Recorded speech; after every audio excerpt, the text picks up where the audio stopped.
I'm going to show you how to make a braided loop. A braided loop is something you put on the end of a fly line that doesn't have a loop, like this.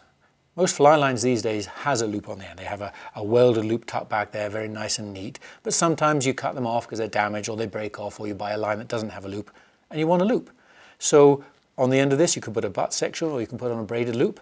You can buy pre-made braided loops like this that are ready to go and ready to attach, or you can make them. And that's the object of this film, just show you how to make a braided loop. And to do so, you start with some braided monofilament. Hollow stuff, very easy to find, most fly shops have it. And a wide-eyed needle with a large size eye. The first thing you're going to do is to thread the eye of the needle with a braid.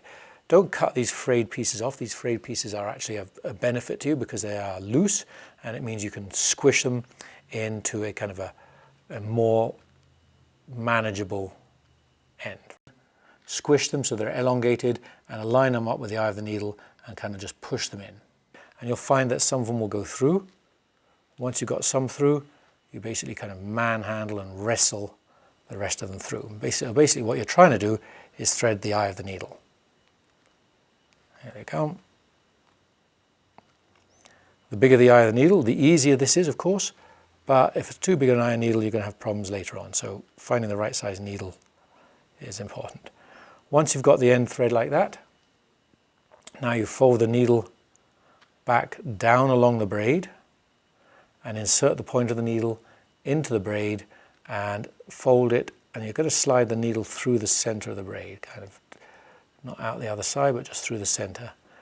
There, see how the needle is in the middle of the braid, and you're basically going to push the braid over the needle, and you want to slide down a good inch, working its way down the needle like that, maybe 1.25 inches or so.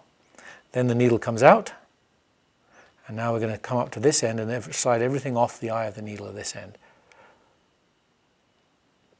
And what you'll find here is two things. First of all, this sticking out at 90 degrees here is very hard to go through the needle eye, so you kind of fold that back on itself, and I like to roll, kind of twist and spin and roll. And if you do that spinning, rolling move, you'll find it much easier to get the tag end through. And you just roll your needle through and you roll the braid off the eye of the needle. And at this stage you want to be careful, because this can come out with a flourish and a rush out here, and that loop you've carefully made disappears and is gone. So at this stage I like to take a pair of scissors or a pen or something in there, just for safety, keep them in there, slide that off. See how quickly that disappeared? That would have gone if I hadn't got my scissors there. Slide the needle off, come back to the needle and the loop, and I just twist it a little bit to get the loop the size I want. Smooth the loop back on itself. It's a little bit small, maybe make it a touch bigger, roll it around. And then you come back to these tag ends. You don't want those tag ends, they're nasty and unsightly and get in the way of things. So you're just going to pull them tight, cut them as flush as you can get here, and then you brush over those tag ends, and those tag ends will disappear itself. So that's your loop formed. You've got the right size, everything's neat and tidy. Now the last thing is to seal the loop, and you do that with a drop of super glue. So you take yourself a drop of super glue, and you put a single drop. You want to use these liquid super glues, not these gels.